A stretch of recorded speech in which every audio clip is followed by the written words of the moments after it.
is going nowhere. Ever wonder why that is? In this episode, we're going to explore 10 signs that our existence is actually a prison.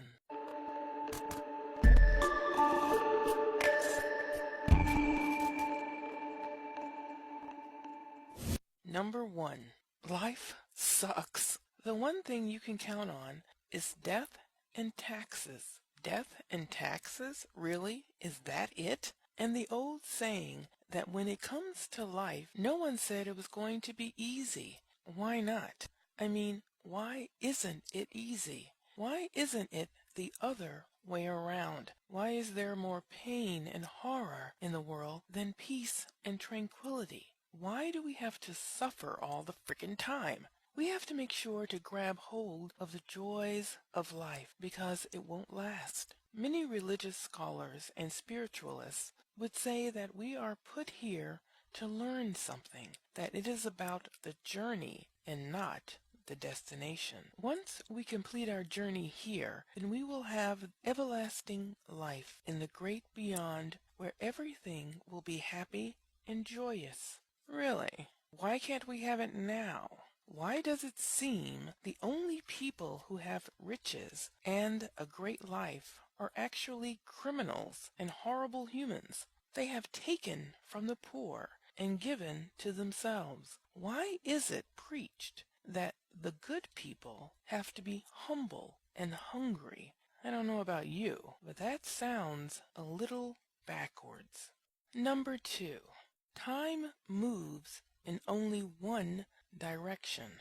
Einstein said that time is relative, that it goes forward and backward and can be paused. Albert Einstein published his theory of relativity, the special theory, in 1905 and the general theory in 1916. He believed that time and space are joined at the hip, so to speak. Time can move in many directions depending on space, speed, and where you are in the universe. The pull of gravity affects us all. It is even theorized that anything that can happen has already happened, and if you are far enough away from a point, you can see everything that has happened, past, present, future, all at once. So, theoretically, we can move in and out of time back and forth, but physically, we seem to be stuck in one place, moving in only one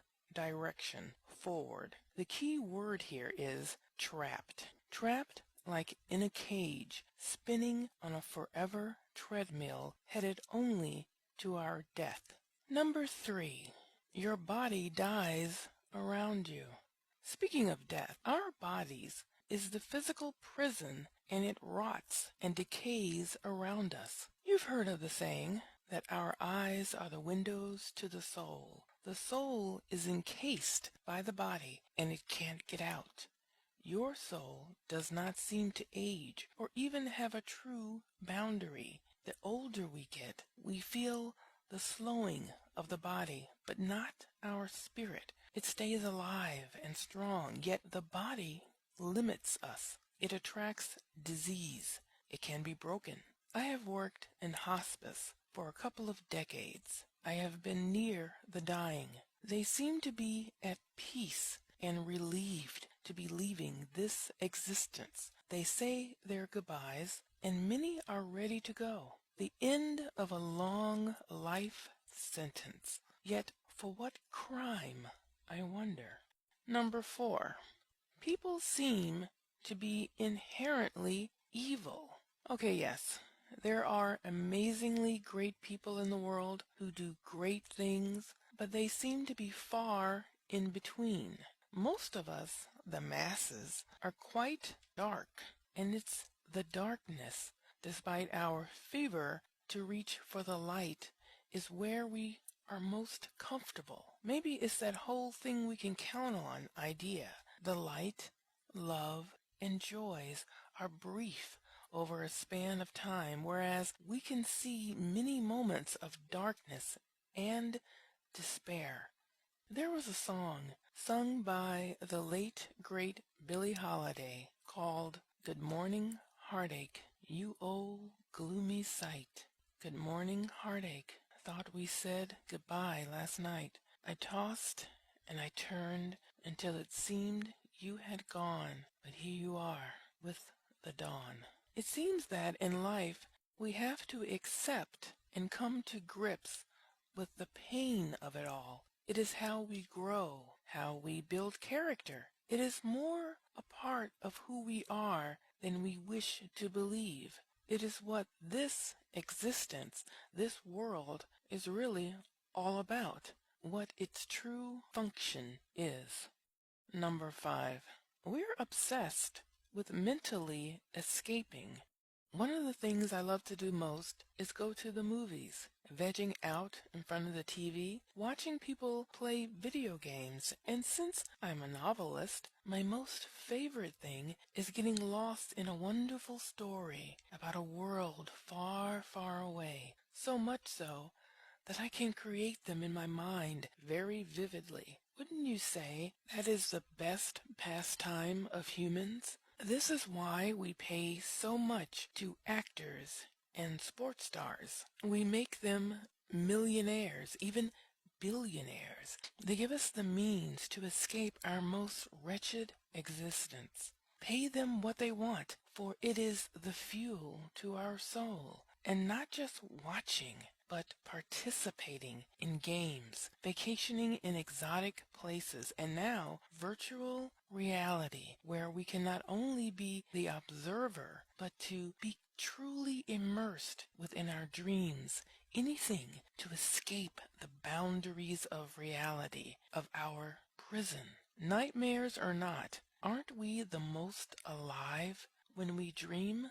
Number 6. Space is pretty empty. Look up in the night sky. What do you see? Stars, planets, moons, but mostly blackness, darkness, the unending void of nothingness. Why is that? Where is everyone else? Where are the other beings? Too far away, you think? Could we be the only ones out here for light years?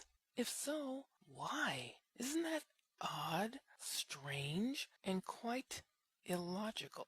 Have we simply not found a way to reach out and see them? Or are they not there at all? Could it be that we are not permitted to see them? Have we been banished from the rest of the cosmic communities? Maybe that's why pain is our companion. We are placed on earth in a prison of existence with others who share our heinous afflictions. Number 7. Humans are not that connected to earth. How many Al Gores have to warn you about the fate of the earth before we realize that we have to protect it and keep it safe if we are to live here?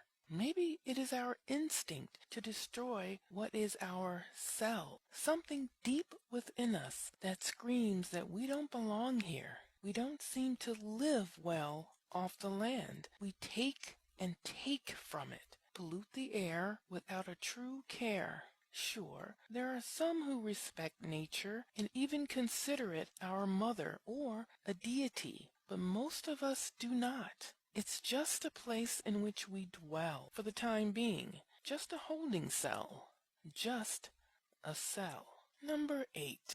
The whole missing link thing. And speaking of the earth and connection, maybe the reason why we don't connect to it is because we don't come from it. We didn't originate on this planet or even within this dimension at all. We were placed here away from our true species and home. We were cast away, thrown away from our actual home for transgressions we committed in our original domain, similar to the prison planet from Aliens 3, Fiorina 161, the penal colony where Ripley unfortunately landed and ultimately died, where they should have ended the Aliens trilogy, but that's another rant I won't have here and now. Many do feel that humans did not come from this planet. The so-called missing link hasn't been discovered because there is no missing link. It is believed that the sudden spurt of life on this planet came from an alien source, whether placed here accidentally on an asteroid or deliberately, to deliberately get rid of us. Number 9. We seem to be being watched by aliens. Alien abduction has been around for decades, and evidence of alien visitations have been theorized to have happened millions of years ago.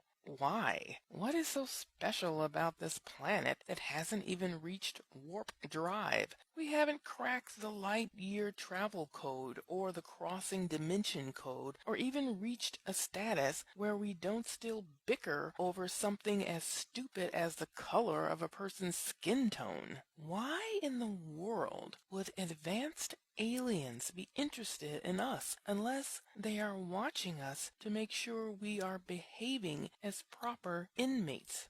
Could it be that the poor alien guards who have to watch us are just doing their basic, slightly above minimum wage job of keeping us under control? The abductions are just part of the prison system, so they can experiment and do research because we don't have a say. Our rights are stricken. They're gone because we're inmates. We're criminals. The only people benefiting are the law-abiding citizens of the universe we were banned from. Number 10. When we die, our spirit is released. So where does it go? What happens after death? Why can't we come back and tell everyone, "Hey gang, hang in there. You'll be out soon. It's great over here. Woohoo!" Maybe because we are not allowed to. The only thing our family and friends are able to do is visit us in some obscure fashion we can barely comprehend, so they appear as fleeting mists, orbs, or whatever. We name them ghosts, but they are just the visitation time of the beings who love us and miss us. Maybe demons, or so-called demons, are just the guards who have to watch us and make sure we toe the line, which could explain why the religious folks made sure to tell us not to talk to ghosts or believe in witches or soothsayers or psychics or mediums, because it goes against the rules of the jail. Which brings me to my final speculation in summary. If this is a prison, then who is the warden? Who has been deemed or condemned to watch over us all and tempt us and make sure we follow the rules, however ridiculous they may be? What being would this be? The ultimate demon, perhaps? One who was also tossed out of our true home? Could it be Lucifer or Satan himself, who has ultimate reign over this world? Maybe the evil voices inside of our heads are not trying to destroy us, but saying, "Hey, you can't go home, but you can be free here on earth." And the voices of the angels, the good guys, are saying, "Endure the pain, the suffering, and the grief. Do your time," basically. Because if you serve your time honorably, you will come home, finally. You know the old saying that the good die young? Well, maybe that is getting off for good behavior. Maybe that act of senseless violence should not be seen as a bad thing, but as an act of early release.